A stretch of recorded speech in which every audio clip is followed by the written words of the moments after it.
Genius, get onto my show. Now, you seem so still and so calm. Are you meditating? What's the secret? What do you do? I'm faking it. I had a long talk with Eric today and yesterday about all that. And it's all wrapped up, too, I think, in the relational thing. I was married after Julie. Sure. I fell in love. I remember, yeah. And it was a wonderful mistake. Mm-hmm. She was wonderful, but she was too young, and I shouldn't have asked, and she shouldn't have said yes. Neither of us were ready. Well, you find out the hard way, We found out the hard way, sure. and it was as easy as those kind of breakups can go. Mm-hmm. I have no regrets about that, but it did hurt the kids a lot. I think they grew close to her. They grew close to her, and I think this was...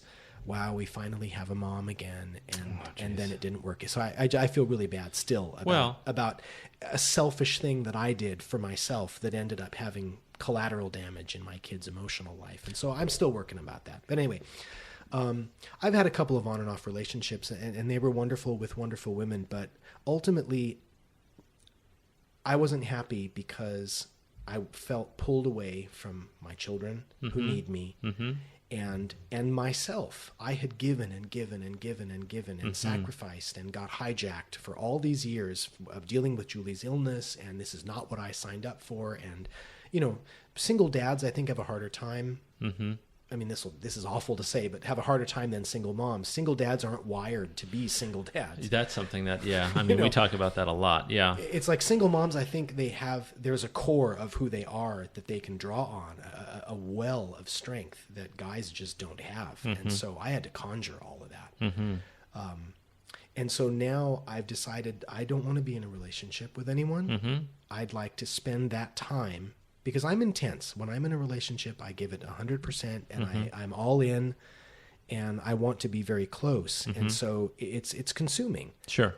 And as it should be for me, as my pattern is. Mm-hmm. And so right now in this season of my life, I need to focus on my kids and me. And your job. And my job and my creativity. And I will say, ever since I've let go of the idea of dating and being in a relationship, my creative life has simply exploded. Wow. All that energy has gone towards writing of poetry, and I'm composing music now, and I'm painting more, and there's just all this, and I'm exploring deep interests of my own. Mm-hmm. Irish music, for example. I've taken up playing an instrument. What are you playing? I play concertina, Anglo concertina. Wow.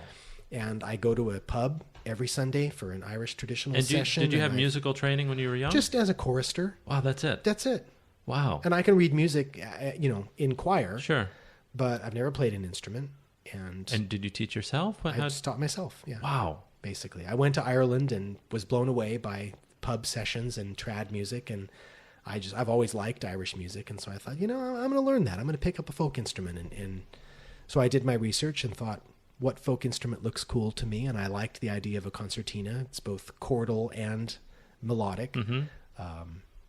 So I picked one up at Cheapy and taught myself how to play it. And is there a place that you play in Lawrence, Kansas? Yeah, there's a pub there's just a regular Irish session every Sunday night, and maybe a dozen of us get together, and sometimes it's upwards of 20, 25 people if the Kansas City people all show up.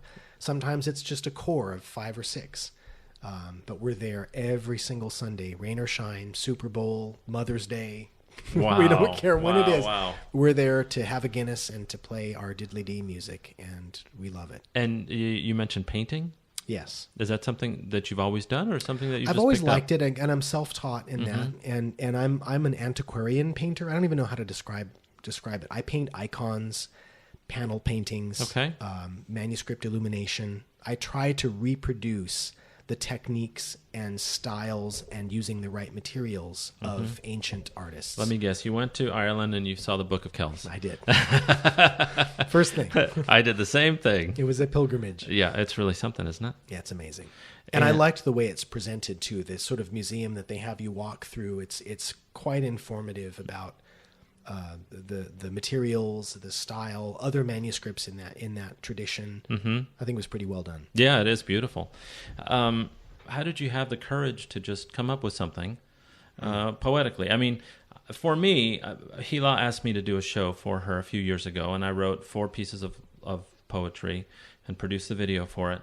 it was really terrifying for me to sit in the audience and not know what was going to happen. Yeah. As my voice was coming up over the loudspeakers into the audience. Did you have any trepidation about? I guess I would imagine you just wrote something and Eric said, "I like it" or "I don't like it." Well, yeah, I did have trepidation. The first project we worked together was an easy one. It was just an academic exercise. I see. He had an English poem that he wanted me to translate into Latin, and as a singer. Mm-hmm. So I looked at it and I thought, okay, there are many ways. Yeah, there are many ways of doing it, and to render what it was that he had given to me in English. And so I chose a translation that I thought, oh yeah, this sounds singable. Mm-hmm. It gives him some really good sounds to work with, and that became Luke's Arumque, which was a great piece. Sure, and it did very well.